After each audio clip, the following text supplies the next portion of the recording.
My friends, let me ask you something. Have you ever looked at your life and thought, I could be doing better, I could be happier, I could be more at peace? We all want to improve. But the problem is, most of us wait for some miracle to change our life. We wait for motivation, for someone to inspire us, for the right time. But let me tell you a secret. The right time never comes. The only time you have is now. If you want to transform your life, don't wait for the world to change. Start improving yourself, because the moment you improve even one small thing about you, your entire world begins to shift. So today, I want to share with you 7 things you must start improving immediately. Not tomorrow, not next week, not after exams, not after things settle down, but right now. Because every minute you delay is a minute lost from the life you deserve. Are you ready to begin this journey of improvement? Let's start. Our thoughts are the roots of our entire life. You see, everything we say, everything we feel, everything we do, it all begins inside the mind. Just like a seed gives birth to a tree, your thoughts give birth to your reality. If your thoughts are filled with negativity, your life will feel heavy, dark, and difficult. But if your thoughts are filled with light, gratitude, and hope, even the toughest days will carry a sense of peace. Let me tell you something very simple, my friends. The most dangerous place to live is not in a bad neighborhood, it's in a bad mindset. Because even if everything outside you is beautiful, if everything inside you is chaotic, you will never truly enjoy life. Many people spend years trying to fix their circumstances, changing jobs, moving cities, ending relationships, but very few work on changing the one thing that shapes everything, their thoughts. If you wake up in the morning and the first thought you have is, I'm tired, I'm miserable, I hate my life, you've already lost the day before it begins. But if you wake up and say, today is another chance, I have breath, I have life, and I have the power to make things better, then even the smallest moments will start to feel meaningful. You see, our mind is like a garden. If you plant seeds of positivity, patience, and gratitude, flowers will bloom. But if you allow weeds of doubt, fear, and resentment to grow, soon the entire garden will be covered in darkness. The problem is, most of us are not guarding our mental garden. We let anyone and anything enter. Negative people, social media news, gossip, and then we wonder why we feel drained and anxious. Be careful what you feed your mind. Because just like your body becomes what you eat, your mind becomes what you think. Feed it with kindness, not criticism. Feed it with solutions, not complaints. Feed it with peace, not panic. And slowly you will begin to notice a shift, not outside, but inside. Whenever you catch yourself thinking something negative, pause and ask, is this thought helping me grow or pulling me down? If it's pulling you down, change it immediately. Replace I can't with I'll try. Replace I'm failing with I'm learning. Replace why me with what is this teaching me? The power to rewrite your story begins with the power to reframe your thoughts. Sometimes life throws storms at us and the mind begins to panic. It says, everything's falling apart. But remember, even the strongest trees shake in the wind, yet they don't break because their roots are deep. Your positive thoughts are your roots. The deeper they go, the stronger you stand. There was once a monk who said, you don't see the world as it is, you see it as you are. If your inner world is peaceful, you will find peace even in chaos. But if your inner world is troubled, you will find chaos even in peace. So stop trying to change the world first. Change your thoughts, and your world will naturally change. Your mind can be your best friend or your worst enemy. It can push you to heights you never imagined, or it can pull you into darkness you can't escape. The difference lies in how you train it.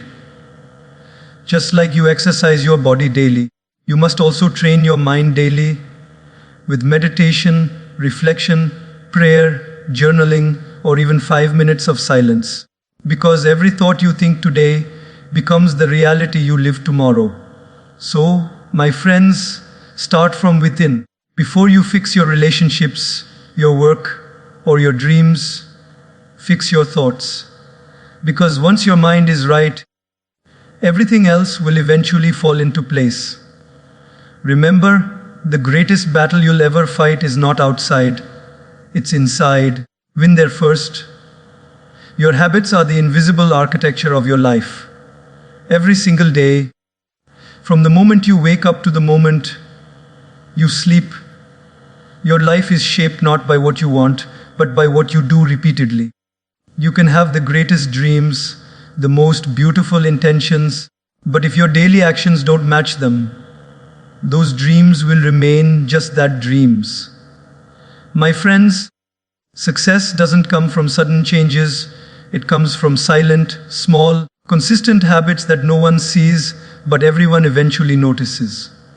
People often say, I want to be successful, I want to be peaceful, I want to be closer to God, I want to be happy. But when you ask them, what are you doing daily to move toward that? There's silence, because wanting is easy. Doing is the hard part. Let me tell you something. Life doesn't change when you make one big decision. It changes when you make one small decision every day. The habit of waking up early, the habit of expressing gratitude, the habit of reading something uplifting, the habit of avoiding gossip. These may look small, but over time they build the foundation of a beautiful, disciplined, and peaceful life. Just imagine this. If you read only 10 pages of a good book every day, that's over 600 pages in a year. That's the wisdom of almost 12 to 15 books. If you meditate just 10 minutes a day, that's 60 hours of calmness every year. But what do most of us say? I don't have time. Yet we scroll for hours, we complain for minutes that turn into days, we procrastinate, and we call that rest. My friends, rest is not running away from your growth. Rest is returning to what strengthens your soul. Habits are like bricks. Each small habit is a brick that builds your future. The question is, are you building a palace of peace or a prison of regret? There's a powerful saying, we first form habits, and then habits form us. Think about that. When you repeatedly choose laziness, you don't just skip one task, you slowly teach your mind to avoid effort. When you repeatedly delay what's important, you train yourself to live with guilt. But when you choose discipline, consistency, and small progress, you train yourself for peace.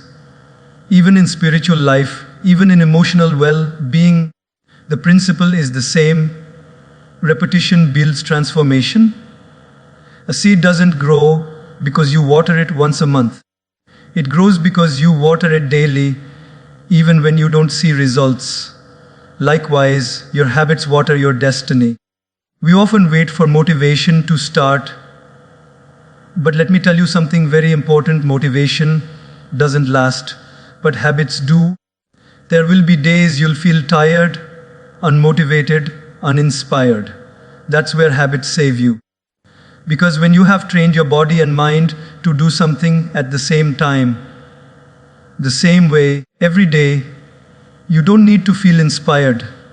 You just do it. That's power. That's mastery. Let's take an example. Suppose someone wants to get healthier. The first few days of exercise are exciting. Then it rains one day and they skip it. The next day they feel lazy and soon a week passes. what happens? The habit dies. But someone who says, no matter what, I'll move my body every day, even for 10 minutes, will transform not just physically, but mentally and emotionally. Your habits are not about perfection, they are about direction. Missing one day doesn't destroy your progress, quitting does. It's not about doing more, it's about doing consistently. Even one tiny positive habit, repeated daily, is more powerful than bursts of effort done occasionally. If you want to know your future, don't look at your goals, look at your habits. Your habits whisper your destiny before your results shout it. So today I ask you, what habits are shaping your life right now? Are they moving you toward peace or pulling you toward stress? Are they building you or breaking you? Wake up early. Eat mindfully.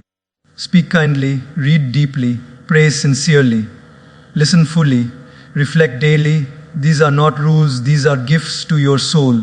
Because in the end, the difference between a fulfilled person and a frustrated one is not luck, not talent, not opportunity, it's habits. Discipline is the bridge between your dreams and your reality, so don't wait for the perfect time to begin. Begin now. Start small, stay consistent. Because small daily habits, when done with sincerity, create an extraordinary life. Would you like me to expand point 3 next? In the same long, emotional storytelling styles, like a continuation of this speech flow are words. They are more powerful than we realize. The way we speak to others and to ourselves can either build a person up or break them down completely. You may not carry weapons, but every word that leaves your mouth carries energy. It can heal or it can hurt. And most of us, my friends, don't realize how deeply our words can touch someone's heart, sometimes for life. When you speak, you're not just communicating, you're transferring emotion. Every tone, every phrase, every sigh carries a message beyond the words. And often, it's not what we say, but how we say it that stays in someone's memory. You can say, I love you, in a way that comforts someone, or in a way that makes it sound like an obligation. You can say, I'm sorry, with genuine humility, or with arrogance that stings more than silence. The same words, completely different effects. Think about the last time someone spoke to you with kindness. Maybe it was a simple, I'm proud of you, or you did well, or I believe in you. Those words probably still live somewhere inside you. Now, think about the last time someone's harsh words pierced your heart. Maybe it was, you're useless, or you'll never make it, or I wish you were different. Those two probably still echo inside, don't they? That's the power of speech. Once a word leaves your mouth, you can't take it back. You can apologize, yes, but the impact it created, the wound it left, may take years to heal. That's why ancient wisdom teaches, before you speak, let your words pass through 3 gates. Is it true? Is it kind? Is it necessary? Most of us speak without awareness. We respond out of anger, frustration, or ego. But communication isn't just about expressing yourself. It's about elevating the conversation. There's a difference between reacting and responding. Reaction comes from emotion, response comes from understanding. When someone insults you, your instinct might be to retaliate, to prove your point, to win the argument. But what do you really win? A bruised ego, a few seconds of satisfaction? And what do you lose? Peace, dignity, respect. So, the next time someone provokes you, take a breath. Pause. Silence can be far more powerful than sharp words. You don't always have to speak to be heard. Let me share something with you. One of the greatest signs of wisdom is mastering your tongue. Even the most intelligent person can appear foolish if they don't know when to stop talking. Sometimes the best reply is a smile. Sometimes the most powerful statement is quiet understanding. And this doesn't just apply to how we talk to others, it also applies to how we talk to ourselves. The way you speak internally shapes your self-worth. If your inner dialogue is constantly filled with, "I'm not good enough," "I always fail," "no one likes me," then even if the world praises you, you'll still feel empty. But if you train your inner voice to say, "I'm learning, I'm growing, I'm doing my best," then even in the darkest moments, you'll find strength within. Your self-talk creates your self-image, and your self-image determines how you show up in the world. That's why people who speak to themselves with compassion radiate confidence and calm. They're not arrogant, they're centered. Remember, speaking kindly doesn't make you weak, it makes you wise. Anyone can shout, but it takes strength to speak softly. The loudest person in the room isn't always the strongest. Often, they're the most insecure. Real power is quiet, it's controlled, it's intentional. When you talk to others, talk to uplift, not to impress. Talk to express, not to dominate. When you share your thoughts, share them from the heart. If your words can make someone's day a little lighter, use them. Because you never know, the person sitting next to you might be fighting a silent battle that your kind words could ease. Sometimes a gentle, "How are you really?" can save a person from giving up. A single word of encouragement can ignite hope in someone who feels forgotten. That's how sacred speech is. It's a divine tool given to humans to connect souls. So, from today onwards, let's make a small commitment. Speak less, listen more. And when you speak, let every word pass through the filter of love, empathy, and awareness. Don't let your tongue be faster than your mind. Because in the end, people may forget your looks, your wealth, or your status, but they'll never forget how you made them feel with your words. Speak peace, speak light, speak love, because your voice is a gift. Use it to build, not to break. Life will not always go your way, my friends. There will be days when people misunderstand you, disappoint you, criticize you, or even hurt you for no reason at all. There will be moments when everything you planned falls apart, when the world feels unfair, and when your heart begins to burn with anger, frustration, or sadness. And in those moments, your reaction decides who you truly are. Not your education, not your wealth, not your position, but your reaction. It's easy to smile when everything is fine. Anyone can be calm when life is kind. But true strength, real maturity, begins when you learn to stay composed, even when everything within you wants to scream. When you learn to pause before you react, that's when your inner peace begins to grow. You see, life will keep testing you. Someone will speak rudely. Someone will break a promise. Someone will insult you in public. The question isn't whether you'll face such moments. You will. The question is, what will you do when they happen? Will you let your emotions control you, or will you control your emotions? When you react instantly, you give away your power. You let someone else decide how you feel. Think about that.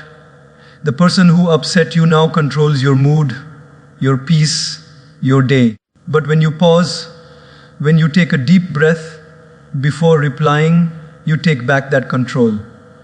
You tell yourself, "I will not give anyone else the remote control of my happiness." There's a saying, holding on to anger is like drinking poison and expecting the other person to die. How true that is. When we react with bitterness, when we shout, when we argue endlessly, we are only hurting ourselves. The other person may forget the conversation in an hour, but we keep replaying it in our minds for days. That's not strength, that's self-punishment. Let me share a simple story. One day, a monk was walking through a village. A man saw him and began shouting insults. "You're fake! You're useless! You're wasting your life!" The monk didn't respond. He simply smiled and kept walking. Later, one of his disciples asked, "Master, why didn't you say anything? He was so disrespectful." The monk replied, "If someone gives you a gift and you refuse to take it, who does the gift belong to?" The disciple said to the giver. The monk smiled, "Exactly. I chose not to accept his anger." That's the art of emotional intelligence. The ability to respond with awareness instead of reacting out of impulse. Most of us don't realize how much damage a single reaction can cause. One angry word can destroy years of friendship. One emotional decision can ruin opportunities. One uncontrolled outburst can break hearts. When you feel triggered, just pause, breathe, step back mentally. Ask yourself, what outcome do I really want here? If you want peace, don't respond with fire, because fire cannot put out fire. Only water can. If you want peace, respond with calmness. That doesn't mean you suppress your emotions. It means you guide them. Sometimes silence is the most powerful reaction. It's not weakness, it's wisdom. You don't have to attend every argument you're invited to. You don't have to explain yourself to everyone who misunderstands you, because explaining yourself to those who want to misunderstand is like speaking to a wall. The more you talk, the more exhausted you become. And remember, not every situation needs a response. Sometimes, your peace is more important than your pride. You can win an argument and still lose your happiness. You can prove a point and still damage a relationship. The question is, what's worth more? Being right or being at peace? Emotional control doesn't mean you don't feel anger. It means you don't become anger. It doesn't mean you don't feel pain. It means you don't let pain define you. It's about being the master of your emotions, not their servant. Every time life tests you, think of it as emotional gym training. The situation is the weight, the resistance you feel is the challenge. But every time you lift that weight, every time you stay calm instead of reacting, your emotional muscles grow stronger. And one day you'll notice something beautiful. The things that once used to shake you no longer control you. So the next time someone provokes you, remember, you can't control their behavior, but you can control your response. You can choose dignity over drama. You can choose peace over pride. You can choose calmness over chaos, because your reaction is your reflection. It reveals whether you're driven by ego or guided by wisdom. So today, make a promise to yourself. No one and nothing will steal your peace without your permission. You are not a puppet of circumstances. You are the master of your inner world. When you control your reaction, you control your destiny, your circle. My friends, your company is silently shaping your destiny every single day, whether you realize it or not. The people you spend time with are not just your friends. They are mirrors that reflect your habits, your mindset, your values, and even your future.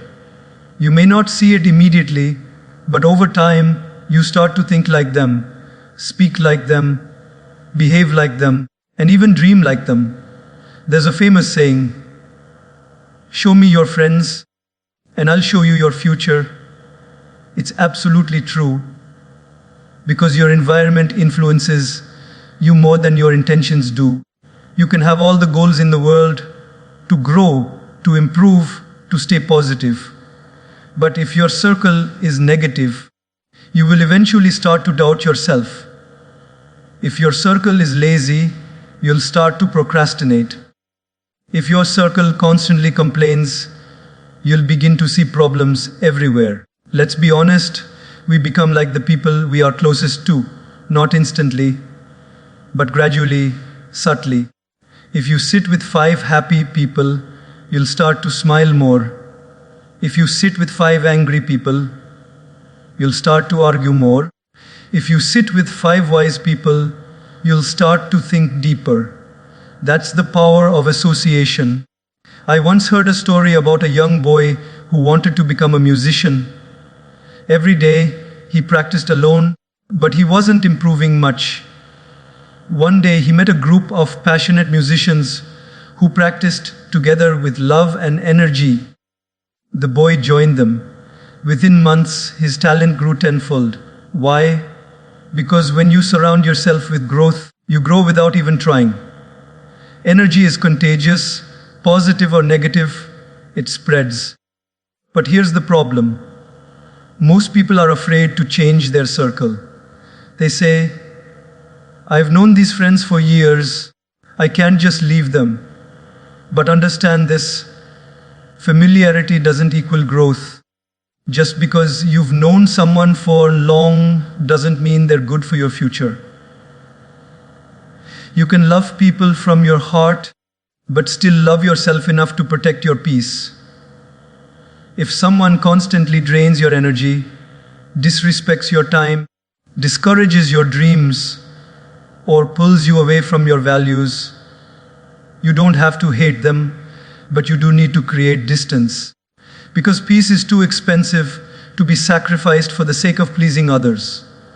Sometimes you'll notice when you start improving, certain people will become uncomfortable.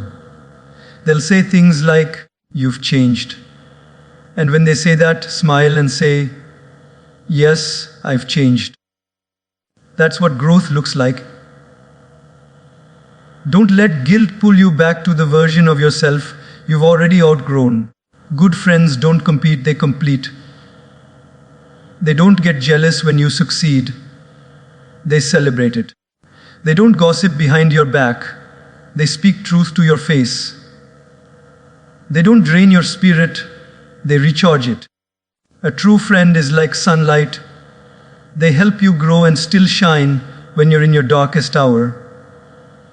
But to attract such people, you must become such a person, because your circle reflects your vibration. If you want wise people, become more thoughtful. If you want loyal friends, be loyal first. If you want spiritual company, live spiritually. The energy you emit is the energy you attract. There's a beautiful analogy.